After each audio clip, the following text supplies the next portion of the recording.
Thanks to all of you. Team that you work around, please pass on our thanks and our gratitude to them. They work very hard. Most folks will never know who they are and not get a chance to be able to say thank you. So please pass that on as well. I do want to continue some of the conversation about the border because while we're dealing with worldwide threats, we're seeing the worldwide threats coming towards us and some obvious vulnerabilities in this. As has been mentioned, talked about in the past, in this fiscal year, 58 people on the terror watch list that have been identified and picked up. There's also a category called special interest aliens. Director Wray, I know you're familiar with that as well. The special interest aliens, many people may not know this definition. I'm just going to read it, what this designation is. It says the special interest alien is a non-U.S. person who, based on analysis of travel patterns, potentially poses a national security risk to the United States or its interests. Often such individuals or groups are employing travel patterns known or evaluated possibly have a nexus to terrorism. Do we have a listing of how many people have crossed our southern border that we have identified in this fiscal year that are special interest aliens? Director Wray, do you know that number? I don't know that number, but we could follow up with you to see if that's something we could provide. It has been one of our challenges to try to identify that. While on the terror watch list, we can get that number and know that it's 58 exactly. When we ask the issue of special interest aliens, we're told often that is law enforcement sensitive.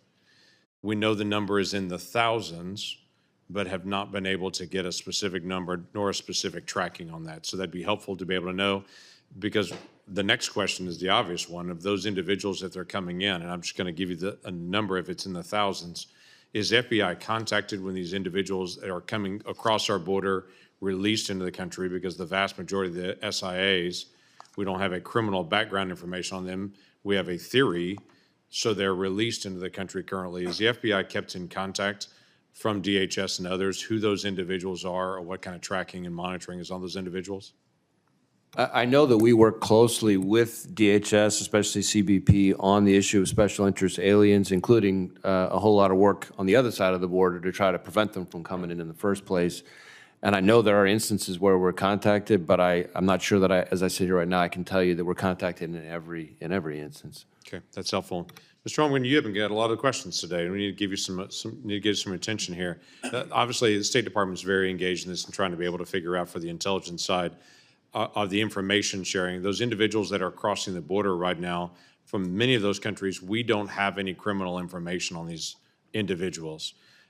Do you know just offhand how many countries that are coming into the United States when they're crossing our southern border we have criminal background information? Let me give you, for instance, Venezuela. We were talking about Venezuelan gangs earlier and those individuals that are crossing into the country, many of them being paroled into the country. Is Venezuela freely sharing their criminal records with us? Do we know if these individuals have a criminal record?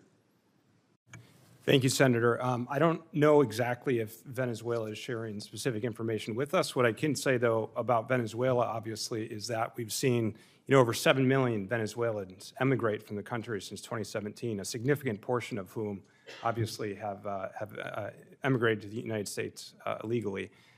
But when we do get relevant information from our counterparts at DHS and FBI, our analysts use that to help inform their judgments. It's one of the challenges that we have as well for individuals. For instance, currently Nicaragua is not taking people back on that, and we're all dependent on State Department to impose some sort of consequences on Nicaragua to say you're a recalcitrant country, you're not taking people back on that. Do you happen to know any of the conversation right now between Nicaragua and the United States on trying to deal with recalcitrants? Because we do have a tracking of some that have criminal records that are coming towards us, and to consider that a threat. Senator, I don't have specifics on the details of engagement with Nicaragua. Happy to follow up with you offline. That'd be great. Thank you very much for that. Director, let me come back to you and talk a little bit about CFATS. This is an acronym most people don't know, the Chemical Facility Anti-Terrorism Standards. We've had that since 2007. It expired in July of last year and has not been reauthorized yet. One of the aspects of that is for a chemical facility, refinery, whatever it may be, they have the ability to be able to check against the terror watch list using this authority on that. With that expiration, there's about 9,000 people a month that used to be checked on that, just in the hiring and the process of all over the country. We have about 63,000 people we're estimating that have not been checked. My question for you is, do we have any idea how many people show up as a hit on the terror watch list from the hiring in the past?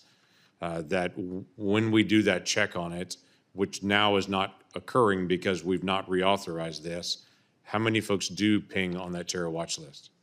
I'm not sure I can give you a number sitting here right now, but I will tell you, I share your concern about the lapse in the authorities. And one of the challenges of this particular space is, of course, it doesn't take many for it to be a real problem. And we rely on that authority, or we historically have, to protect. Right. Could you say that number is not zero as far as how many people have pinged on the terror watch list when that has been run in the past? Correct. Yeah, thank you.